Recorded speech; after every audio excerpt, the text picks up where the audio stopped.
women are under attack, and the attack is coming from Donald Trump and his allies, resulting in Roe v. Wade being eliminated. But women are not quietly, meekly standing by, as this new video illustrates. The Supreme Court has reached a decision. The Supreme Court has now overturned Roe v. Wade. There is no constitutional right to an abortion. I am woman, hear me roar. I vote in numbers too big to ignore. I am a woman, hear me roar. I'll vote in numbers too big to ignore. You overturn Roe v. Wade, but I am not afraid. You'll not keep me from voting at the poll. Yes, I am wise. Yes, I am wise, but it's wisdom born of pain. Yes, I paid the price, but now I lost again. If I have to, If I have to, I can face anything. I am strong. I am invincible. I am woman. I am strong. I am invincible. I am woman. You can bend but never break me, 'cause it only serves to make me more determined to You can bend but never break me. 'Cause it only serves to make me more determined to achieve choice, my final goal. and no one's ever gonna keep me down again. Yes, I am wise. Yes, I am wise, but it's wisdom born of pain. Yes, I've paid the price, but now I've lost again. If I have to, I can do anything. I will vote. I am invincible. I am woman. I will vote. I am invincible. I am woman. I am woman, watch me grow. See me standing toe to toe. I need you to know, I'll be standing right here, ready to go, until I make my brothers understand. Until I make my brothers understand. You overturned Roe v. Wade, but I am not afraid. Yes, I am wise, but it's wisdom born of pain. Yes, I paid the price, but now I lost again. If I have to, I can't face anything. If I have to, I can face anything. I am strong. I am invincible. I am woman. I am one. Freedom. Freedom to choose. It's our fight. I vote for women's right to choose. I vote for women's right to choose. To choose. For women's right to choose. To choose. I am woman. I have too much to lose. I vote. I am strong. I am woman. I'm invincible. I am strong. Soy una mujer. I am woman. Now with us today are two women who created that incredible video. Connie DeJuliis began as a community organizer. She was the first woman elected from her district to public office. She's a former Maryland state delegate, government relations consultant, and is now happily retired. But she's not sitting around eating bonbons and knitting sweaters for her grandkids. Connie, welcome. Can you please introduce Donna for us? Sure. Donna is a former president of the National Women's Political Caucus, and Donna formed a chapter of the National Women's Political Caucus here in South Carolina. She gathered together a lot of very strong Democratic women to begin to work here in South Carolina. And I am proud to have met Donna, and Donna has helped to develop this video that you have shown, I Am Woman, and to begin to organize women here in South Carolina. And Donna is now managing a campaign for another strong woman Democrat, Michelle Green, who is running for the school board in District 9. Excellent. Donna, welcome. Welcome. Thanks for joining us. Thanks for having me. The National Women's Political Caucus is one hell of an organization that has a very important role to play. Just real quickly, exactly what is it that you guys do? What we do is recruit, train, and elect women for elected and appointed office. Okay. And we've been doing that since 1971. Mm-hmm. But I just want to go back for 1 second, Bob, if you don't mind. Sure. I had a very small part in helping Connie DeJuliis with this wonderful new remake of a classic. Okay, it's a beautiful piece. Bob, first of all, let me go back and say, I appreciate your comments. However, there are times when you get to a point where the obstacles become great and the frustration becomes greater. And I had reached that point. And although it is something that I thought about, I am happily retired. And I feel like I have done a lot in my life. However, I didn't want to sit on the sidelines. What the Supreme Court did in overturning Roe v. Wade took American women back to a time that we did not want to go. When you think about it, let me go back for a moment and tell you this. Okay. Abigail Adams, on March the 31st, 1776, wrote this letter to her husband. She said, "I long to hear that you have declared independence. And by the way, in the new code of laws, which I suppose it will be necessary for you to make, I desire that you remember the ladies and be more generous and favorable to them than your ancestors." She said, "Do not put such unlimited power into the hands of husbands. Remember, all men would be tyrants if they could.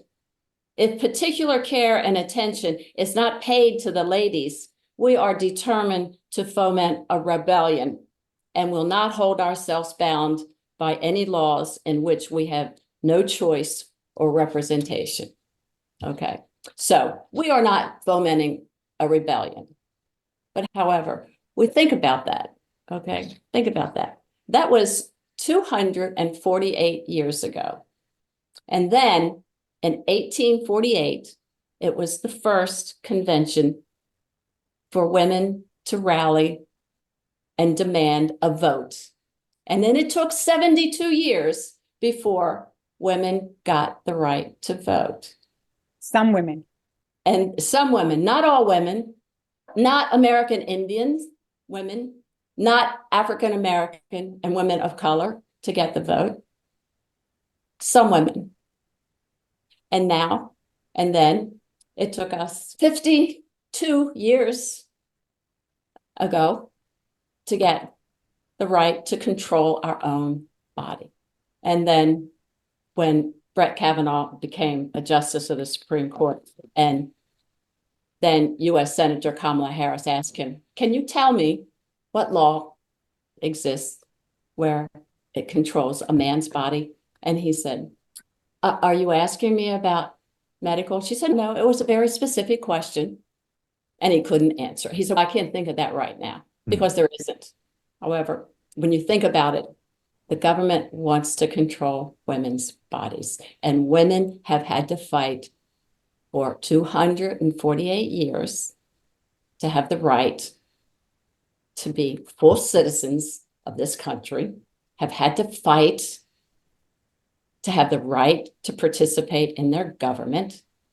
And now we have to fight again to control our own body. And that's wrong. It's wrong. So although I'm happily retired, I couldn't sit on the sidelines. And then when the obstacles came, women stepped forward, and Donna Lent was one of them. And literally in the 11th hour, I needed more women to participate in this video. Yes, it was my idea. One person, it takes more than one person. And women stepped forward to help. And without Donna Lent, it wouldn't have happened. And furthermore, without Donna Lent, it would not be around this country as it is. Donna has sent this video, and it's not an ad. It's not an ad.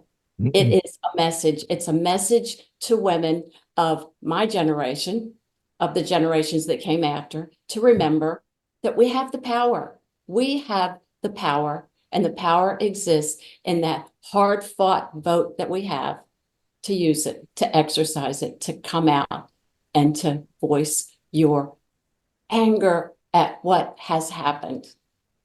That's what the message is. That's what the purpose is. Okay. And Donna has sent that video to hundreds of people, and those hundreds of people are sending it to hundreds more. And that's what its purpose is, to remind women, you have the power, use it. Excellent. I'm so happy to be able to help you guys promote this video. It is just an incredible piece, and the message is so very important. Now, what are your further plans for it?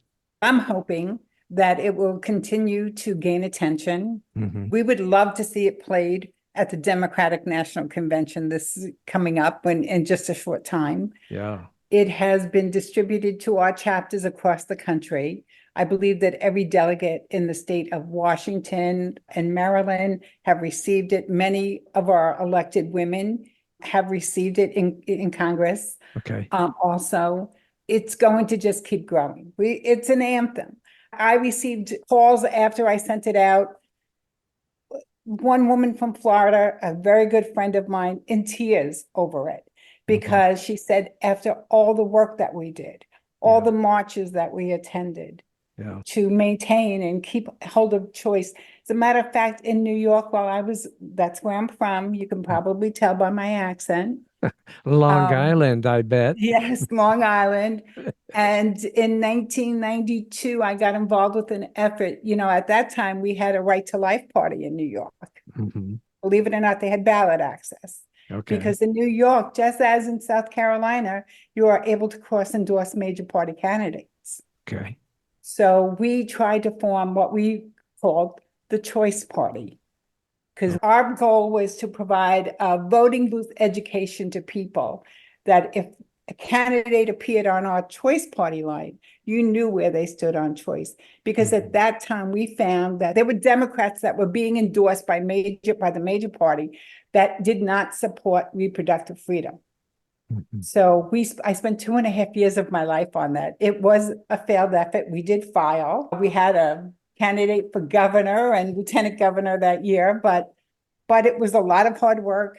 And at least we were able to do that and get petitions filed.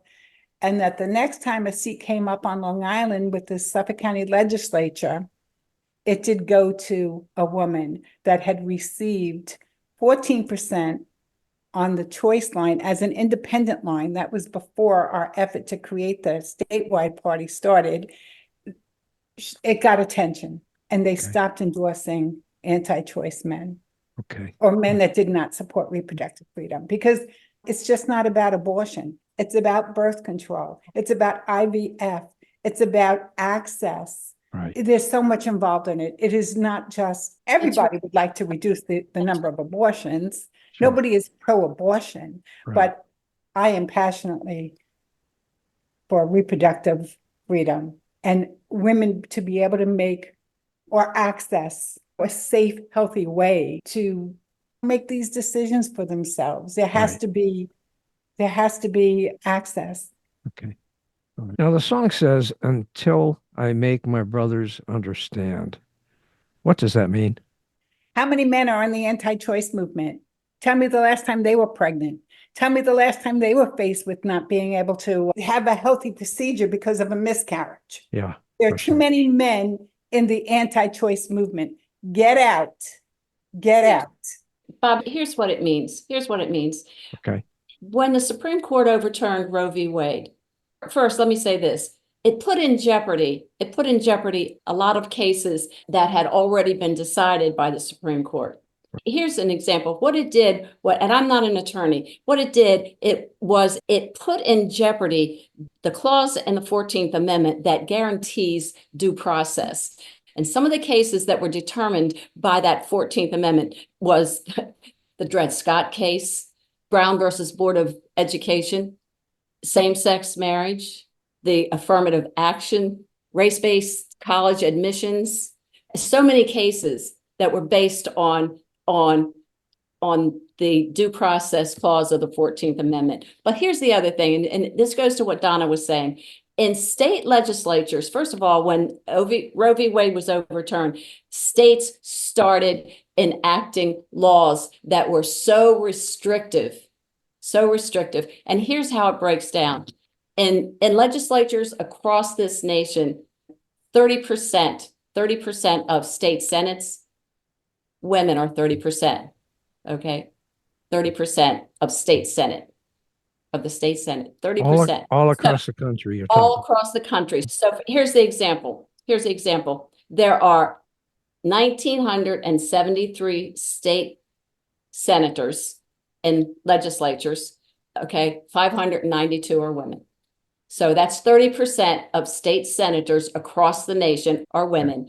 And then in state houses or assemblies, depending on what state it is, how they're labeled, okay, 34% are women. And so what happens when you have legislation that affect women or affect families or affect children issues? Okay. What happened in this last election here in South Carolina in the state Senate? There were 5 women in the state Senate, and now there are 2. Now there are two women senators in Carolina's state Senate. 2. Okay. Now, what do you think is going to happen when legislation comes into Carolina's state legislature and there are 2 women to advocate on behalf of issues that affect women? And let me say this, as a former state legislator, I can assure you that there are bills that are going to hit that assembly that affect every single citizen in this state, because every piece of legislation affects families, regardless of whether you want to characterize it as a, quote, woman's issue or not. It affects families. Women are the heart of every family. So it doesn't have to be a choice issue or a reproductive health issue. And these men have no clue how a woman's body works. And you know what? And let me say this. I talked to my husband about this. I said, you know what? I'm not going to say that. He said, remember what your dad said. He said, my father used to say, if you believe it and you're the only one standing, he said, stand up. And so here's what I have to say. And it's generally true, when a man rapes a woman, and these legislatures have enacted laws that do not allow an abortion in cases of rape or incest. Yeah. Okay. So listen to me. A 10-year-old girl, 12-year-old girl, a victim of rape, impregnated and forced to carry that fetus. So the man is indicted, convicted, and he goes to prison for 5 years. I think that he should be castrated. Why not? Why shouldn't there be a penalty that affects his body in the same way that these state legislatures decide that they can control and govern women's bodies when women are not committing crimes? Not only that, there are some states that allow visitation to perpetrators. So you could have someone who was a young woman, girl, forced to have a child, have a baby, and then be forced to deal with that perpetrator having visitation rights for that child and have to do a handoff. How outrageous is that? Yeah. Texas is one of those states. Yeah, that's terrible. You talked about the impact in South Carolina with only 2 women in the state Senate now. And look what they've already done with abortion legislation. I mean, one of the most restrictive laws in the country, right? Isn't that true? Yeah. Okay. Texas. All right. So you guys have been in this fight and things were not looking so great for you. Now things have changed. That's right. Why have they changed? Kamala Harris. We have hope. Yeah. Joy. Yep. And joy. What else? An opportunity, right? An opportunity. And let me tell you, women, and here in South Carolina too, it really was hard for me to reconcile me coming from New York, coming down to South Carolina. I had vacationed here for many years with my children. I built my home here 10 years ago, even though we would only visit it 2 or 3 times a year. But 2 of my children also live here. They had relocated here before me. Okay. So now I was an elected official in New York at a lower level. I was the town clerk for the town of Brookhaven. And I served for 9 years there as town clerk. And when I decided I actually left my term early and I retired in the middle of November of 22. I had to really deal with having to move from New York down to a red state, even though as much as I loved Myrtle Beach and South Carolina, but yes, it's a red state. So very different. But let me tell you something. Don't be fooled. There are activists and Democrats all over this state. And nobody is going to sleep on the job here until November. As a matter of fact, we'll sleep when we're dead. You know that expression. I used to say it in campaigns that I ran. You're tired? That's okay. You can sleep when you're dead. And that's what we're going to do this time. And that's what we're going to do this time. We will sleep when we're dead because we're going to do everything we can to make sure that Kamala Harris gets elected as president. I love her choice in Mr. Walls, but we can't have a more strong advocate for women's reproductive freedom here. True. Exactly right. What a contrast. Yeah, absolutely. And so now, as you said, there's hope. There's hope. And I came down here and I decided I just can't. I gave up my position as national president of the National Women's Political Caucus last August. I just can't sit here. So I decided, let me start a chapter of NWPC down here in South Carolina. There used to be one here out of Spartansburg that had stopped operating. So I've been busy trying to get people to sign up as members. You can go to nwpc.org, sign up as a member, become part of this caucus, and we will activate and work. We were involved last year in the Mayor of Conway's race. Okay. We did a postcard campaign for her. Everybody expected her to lose that race. That was the consensus, anybody that I spoke to. But we did a targeted postcard campaign to people that we knew we needed to pull out to get out to vote. And she prevailed. And now we've endorsed Michelle Green for school board. She has a tremendous background, 31 years as teacher, assistant principal, and she's going to win that race also. Good. Because right now, the school board here in South Carolina, there is not one person that really has a background in education. There is one, I understand, that taught 25 years ago and hasn't been in a classroom since. But no one with a background in education. And maybe that's why South Carolina, when it comes to education, is 40th in the nation. Yeah, very well. Could be, right? 55% of the registered voters in South Carolina are women. Well, there you go. Are women. And we want to pull 55%. And that is according, believe it or not, that's according to a Republican consultant. And so I think that we need to touch those women. We need to make sure that they understand that it is their reproductive health care and their daughters, their sisters that's on the ballot. And maybe it makes a difference. Since we're talking about Republicans, this might be a good time for me to tell you, Bob. National Women's Political Caucus has always been a bipartisan organization. The mission, though, is to recruit, train, and elect pro-choice, pro-ERA, Equal Rights Amendment, because it's still being worked on, and pro-expansion of family care.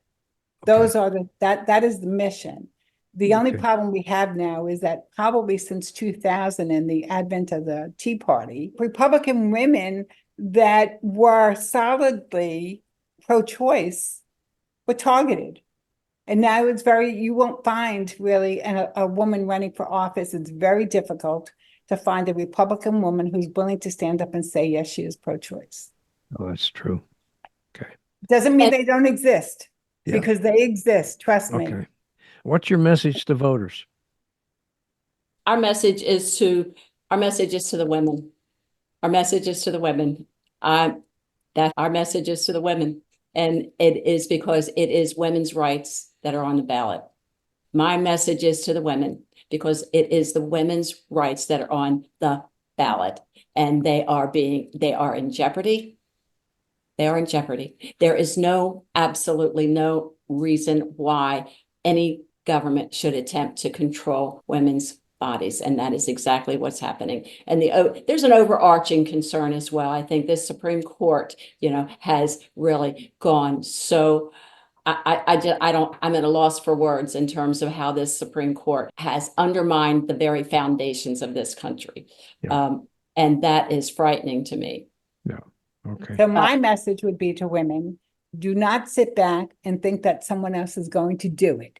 You need to do it. You need to grab a friend, join a group, join the National Women's Political Caucus, join efforts, knock on doors. This is not an election that's going to be run by talking about it.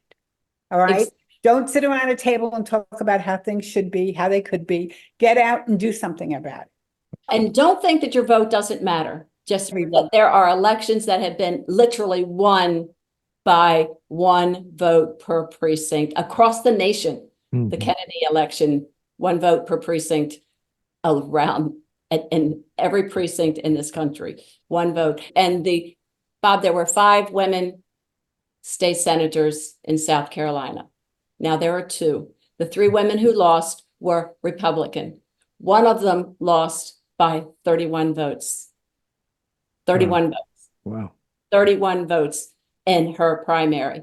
Lost to a male pro-life extremist. Every one of the 3 female state senators who lost because of that issue, they lost because they advocated strongly to protect women's rights to control at some degree their own reproductive health, and they lost. Can I tell you something about that race for Sandy Sen, sure. Bob? Absolutely. Okay.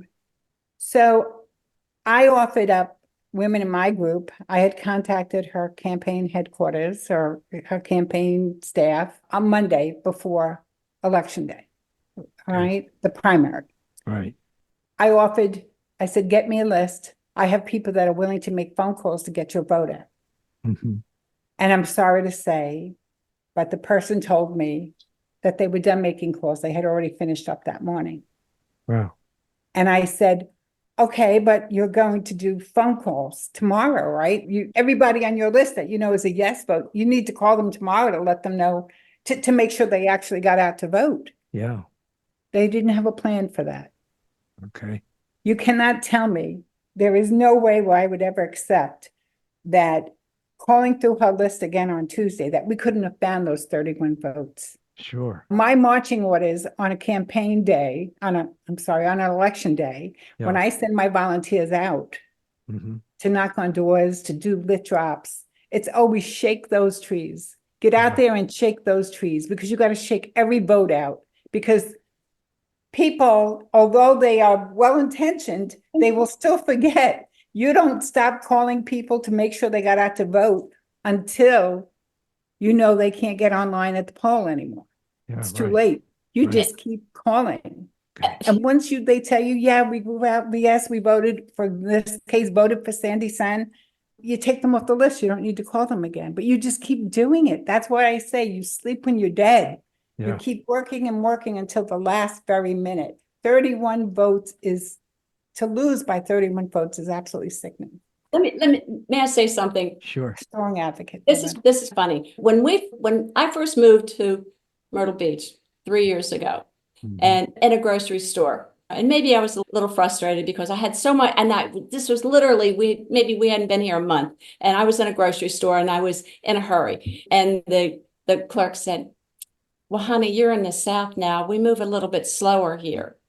And I was like, okay, so people from the North we're used to that fast pace. We're used to moving, and I get it. So things are slower here, but Donna, I get it. I'm from Maryland. And when you're in a campaign, you got to move fast and you got to work hard and you got to continue that work until the polls close on election day. So you don't stop the day before. You keep doing the phone calls and you keep knocking on the doors and you keep saying, I'll drive you to the polls. You didn't vote today? I didn't have a car. Okay, I'll get in, I'll drive you. That's how it works. And that's how you do it. And that's how we do it in Baltimore. That's how you do it in New York. And that's how you do it. And that's how you win. And that's the message that we bring. And that's the work ethic that we bring to the campaign. And that's the difference that you make. And that's part of the purpose of that video, Bob, is to remind people, and so that the younger generations and the younger women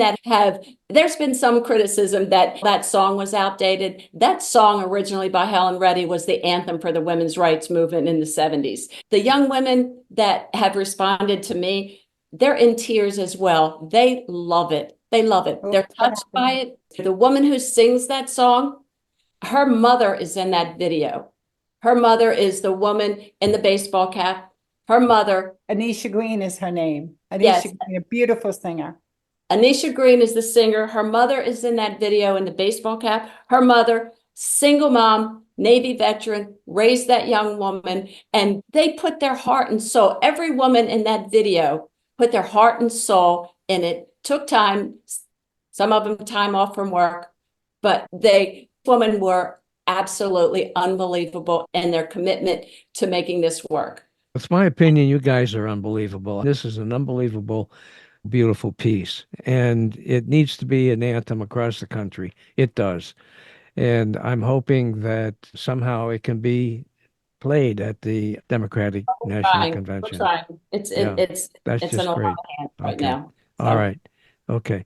Have you guys got any closing comments you'd like to make? Well, just Join the National Women's Political Caucus. Go to nwpc.org and join the South Carolina chapter of the National Women's Political Caucus. Okay. We can all work together on this campaign. But how about for people that don't live in South Carolina? Because this podcast has national reach. So what do you got to say to them? You'll find a chapter. Go to nwpc.org. You'll find a chapter close by to you. So Okay, great. it still applies. Okay. Connie, Share the I Am Woman video with all of your contacts. Make sure that you get out to vote. Make sure that you vote. This is the most consequential election in your lifetime. Absolutely. all right. Thank you, guys. Thank you. Hey, guys. Thanks for watching. I hope you enjoyed this Lean to the Left video and that you found it interesting and informative. Please visit on a regular basis and check out our interviews with guests on topics that focus on progressive politics and the important social issues of our time. Now, our interview shows stream on Mondays with special episodes on Thursdays. And you can check out upcoming shows, guests, and topics at podcast.leantotheleft.net. Subscribe to our audio version there and to our video shows here at YouTube. And follow us on social media. Facebook at Bob Gaddy and the Lean to the Left podcast. Now, it's two. Bob Gaddy is one Facebook page, and the Lean to the Left podcast is a second Facebook page. Twitter at Lean to the Left 1. Instagram at Lean to the Left 1. TikTok at Lean to the Left. LinkedIn at Bob Gaddy. And YouTube at Lean to the Left. Now, I hope you'll support Lean to the Left as well so we can keep things going.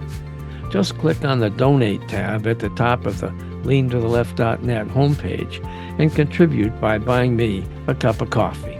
That'll really help and would be much, much, much appreciated. Now, this is Bob Gaddy signing off for Lean to the Left. Thanks for sharing your time with us.